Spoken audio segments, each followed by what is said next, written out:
Welcome back to The Legend of Zelda The Wind Waker. We're here on Dragon Roost Island, and in this episode we're going to work our way into the first dungeon of the game. The last episode we left off right after we made our way here. We got ourselves a heart piece on Paw Print Island, and just kind of like docked aboard, got ourselves the Wind Waker, and now we're going to kind of clear the path to get up to the actual community that they have up there with all of the Ritos. So anyways, the method is pretty simple. It kind of reminds me of Goron Mountain, and in a way I kind of think it probably should have been a Goron area, but what we have to do is just work our way up using the bomb flowers that are planted around. Just blow up the rocks. It's really simple to do, but before we continue upward, I'm going to go ahead and well, let me get this one really quickly, but then I'm going to drop down. Alright, that one you have to throw up there. You can't make it up with the bomb in your hand, so just make sure you throw it before it blows you up. But as I said, I'm going to go ahead, drop down here. I'm going to equip the Wind Waker there, not the sail. Here we go. And learn ourselves the first ballad. I'm just normally do this after the first dungeon, but I'm going to go ahead and do it now. It won't really help us. There's no point in getting it now. I'm just going to do it since it's here. The first song we learn is in just a regular 3/4 time, and it's just up, left, right. And this is the song that we'll be using throughout the majority of this game. It's the one we use the most, the Wind's Requiem. And essentially, if you can't figure it out, it controls which way the wind blows, and it's very helpful for trying to sail, because you have to aim which way you want to go, and it can get tedious to change the wind back and forth, so get used to that a little bit.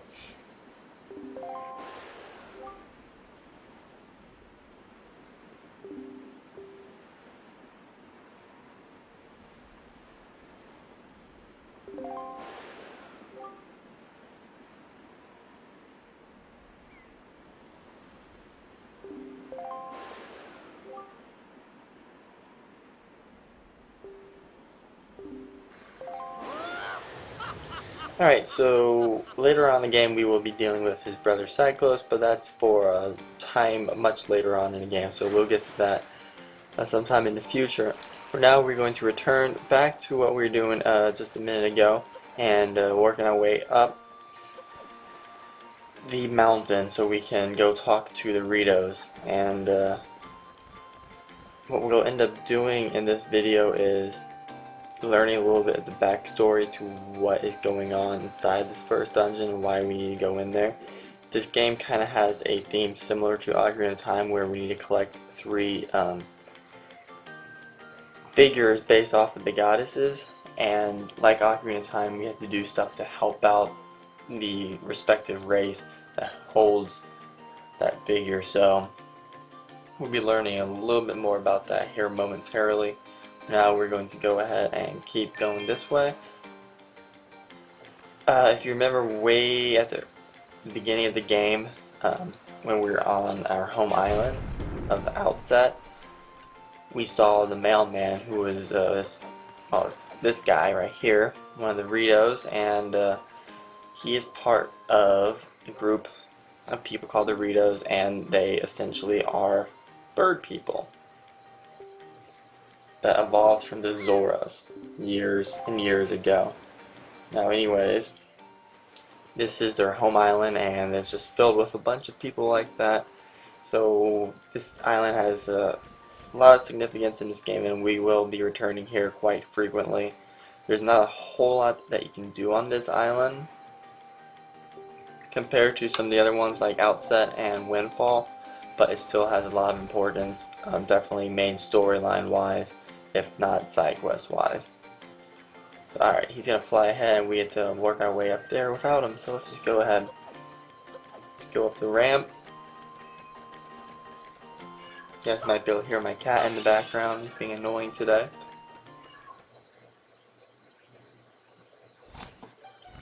Alright, and as you saw from this panoramic view, this is kind of like the post office of, I guess, Hyrule / New Hyrule, whatever you want to call it.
Alright, anyways, we now have ourselves the delivery bag.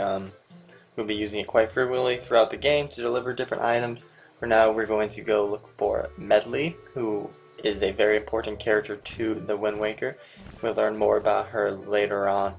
For now, if you weren't paying attention to that little bit of dialogue, they're having a problem with their kind of like idol, the Great Valoon, who is a dragon. And we saw him in the last video when we docked here on the island. So what we need to do is find a way to calm him down, and that will be taking place in the dungeon. So before they help us, we need to help them, of course. So that's what we're going to be doing, because they obviously haven't been in their temple in quite some time to realize that it's been overran with monsters, I suppose. Anyways, let's go ahead and take this down.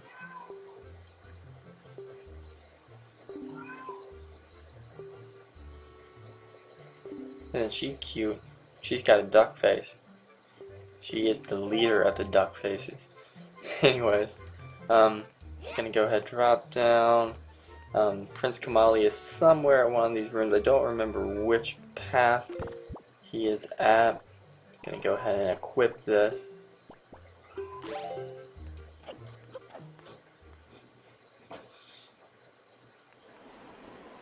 And this is not the right way, but we will be coming back here later on. This is where Medley wants to meet us.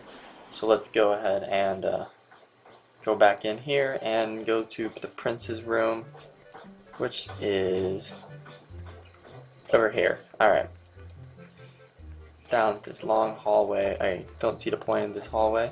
Isn't that door creepy looking? It looks like a face with big teeth.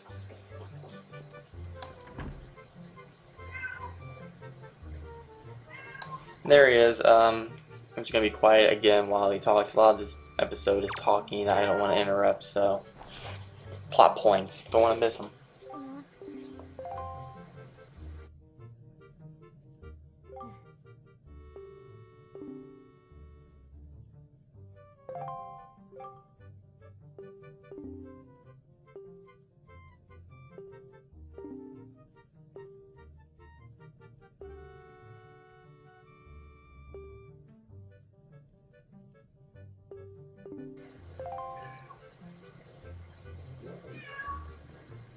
Okay, so now that we're done with him, we're going to go ahead and return over to the room I was just in prior to this and find Medley. Shouldn't be that bad, so my cat is annoying me. I'm sure you guys can hear him in this video. Can't get a minute to myself. The cat has taken this new fondness to me, and he never ever leaves me alone. Every time I'm home, he will, like, if I have my door shut, he will bang on it until I let him in, and he just jumps up in my lap. Anyways, enough about cute cats. So yeah, talk to Duckface here, and we're gonna help her out. This part can be hard if you don't know what you're doing and if you're not paying attention, but thankfully I know both and I do pay attention, so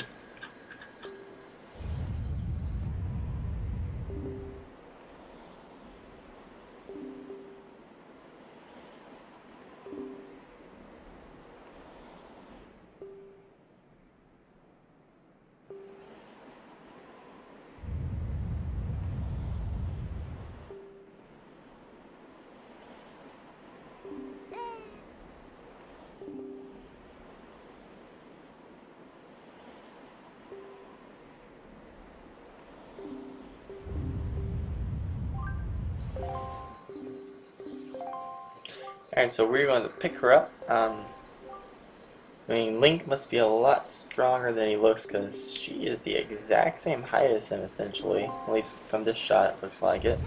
And you put him right over the head. I mean, he is a strong boy. He got some great upper body strength. What you need to do, just stay on this upper ledge here and throw her when you see the wind blowing in the direction of that upper ledge. You can tell which way the wind is blowing based on which way the ash is going. It's pretty self-explanatory. Again, if you're not paying attention, then you might not catch that. Anyways, so that worked. And she's going to reward us with a bottle, which is awesome because everybody needs a bottle. This is the first one that we have gotten in the game, and just like every single Zelda game that uses bottles ever, you can store a lot of different things in them. Right away we're going to put water in it. You can also store fairies, potions, and you can make your own potions in this game. And a lot of other things, so she's going to run off ahead and we'll rejoin her at some later date. So go ahead and equip your bottle, and what we're going to do is just fill it up with some of this spring water. Isn't he cute? He's like winking at us. Not really winking, just kind of creeping. Now when you're climbing this, just watch out because the wind is blowing in. It can kind of like pull you around. So just kind of be forceful, climb straight up. And what you need to do is just water one of these dead bomb plants. Doesn't matter which one. Just pick the one right in the middle. Make sure you aim it right, otherwise you're going to run right back down there and get some more. Now what you need to do, and this can be tricky but I got really lucky, is throw the bomb down there on that rock, and if it lands in the water then it diffuses and you have to do it again. So you got to make sure that you actually land it on the rock or make it blow up mid-air by the rock. So timing is key or aiming is key, your call. Now with that done, we're nearing the end of this video. I am just going to take us through the getting into the dungeon. There's some other things you can do outside back in the actual, I suppose, town of Doritos, and that is there's the mail letter sorting game, which you can play to earn rupees.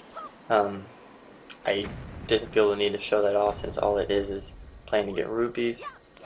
And I guess I fell off. I zoomed in and slowed this down to see how exactly it fell off, and Link was like doing a tiptoe on the edge and was still technically on the edge, which I thought was interesting, but I'm dead. So now this part can also be tricky with the aiming of the bombs. You have to get a bomb in the hole of the statue, which I find interesting that we are just so open to blowing up what is obviously well designed and crafted statues that they have there for a reason. We're just blowing them up. But anyways, the second one is a lot harder. You have to jump over and then aim it, and that worked. So with that, we're going to just go ahead and conclude this video. Just go up this way and enter into the first dungeon of the Wind Waker, which we will be starting at the next video. So stay tuned for Dragon Roost Cavern. Bye.